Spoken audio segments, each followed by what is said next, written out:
Good morning, children. Let's continue the same topic, functions, in which we will discuss special type of functions. And first is identity function. What is the meaning of identity function? If R is a set of real numbers and define the real valued function from f r to r, then f of x can be written as equal to fx. Fx is equal to x, or x belongs to R. Such kind of functions is called identity function, in which domain and range of the function is always real number. And if we will draw the graph of this by choosing some values of x, and then we will find out the value of y for graph, and you will plot all the points and join them, you will get a straight line like this. Now let us discuss the second function, which is constant function, which is defined from R to R again. Constant f of x is equal to c, where c is some constant and x belongs to R. What is domain of this function? This is all real numbers and range of this function is c. When you will draw this function, you will get a straight line that will be parallel to x-axis. And now, next kind of function is polynomial function. You can see here, again, function from R to R is said to be a polynomial function if it can be written as in the form of polynomials, and different type of polynomials you learned in 9th and 10th classes. You can see some examples here. First example, we have taken f of x is equal to x cube minus x square plus 2. This is a polynomial. Gx is equal to x power 4 plus root 2x. It's also a polynomial. This is called polynomial function. But here hx is equal to x power 2 by 3 plus 2x is not a polynomial, because of this 2 by 3 variables power cannot be like this. It's not a polynomial. That's why it is not a polynomial function. Now next is, you can see some example here. Of x is equal to x square.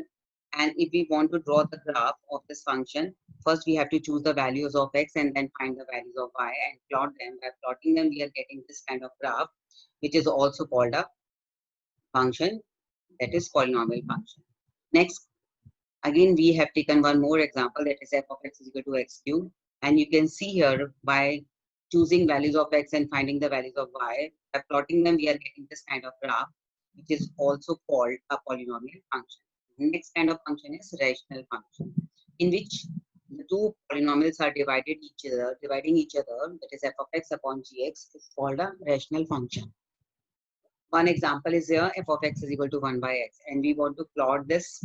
Again, we have to choose some values of x and find values of y, and by plotting them, we will get a graph of this function like this. And next is modulus function, in which you can see here, again, the function is from R to R and defined as f of x is equal to mod x. This is called mod x, and where if we will choose value of x, any value, any real number like negative, positive, or 0 or decimal number, then what we will get? We will get positive value of f of x. It is called a modulus function, and this can be defined like this: f of x equal to x when x is greater than or equal to 0, and minus x when x less than 0.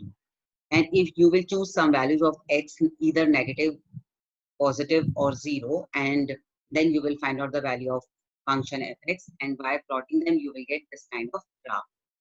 Next is signum function, which is again a particular function in which f of x is equal to 1 if x is greater than 0, and it is 0 when if x is equal to 0, and minus 1 if x is less than 0.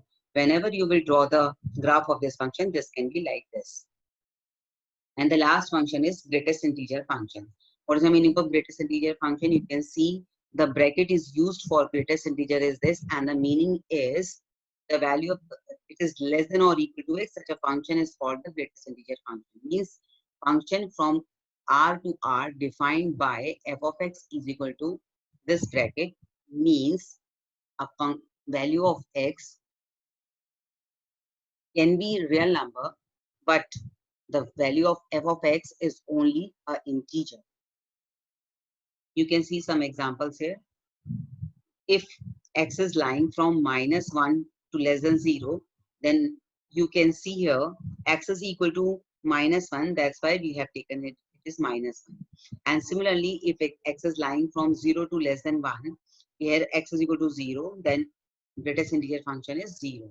And similarly, you can see here, it means whenever you will take decimal values like 1.1, 1.2, and the greatest integer function will be 1 because it is less than or equal to the integer. And by plotting them, you will get this kind of graph, which is also called step function. Now, you can try questions from NCERT yourself. Okay, thank you so much.